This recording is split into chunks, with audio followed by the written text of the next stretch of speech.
On a push to halt the execution of a St. Louis man, if the courts don't intervene tomorrow, Leonard Taylor will die by lethal injection in a Bonne-Terre prison. Almost 2 decades ago, Taylor was convicted of killing his girlfriend and her 3 children in Jennings. Taylor claims he was not in town when that crime happened.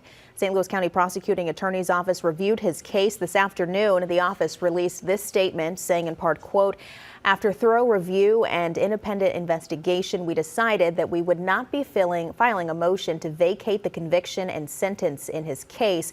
We believe the jury got the verdict right." It would be the second execution in Missouri in less than 2 months. Governor Parson confirmed this afternoon he would not grant Taylor clemency. Parson hasn't made that move since taking office in 2018. Developing tonight.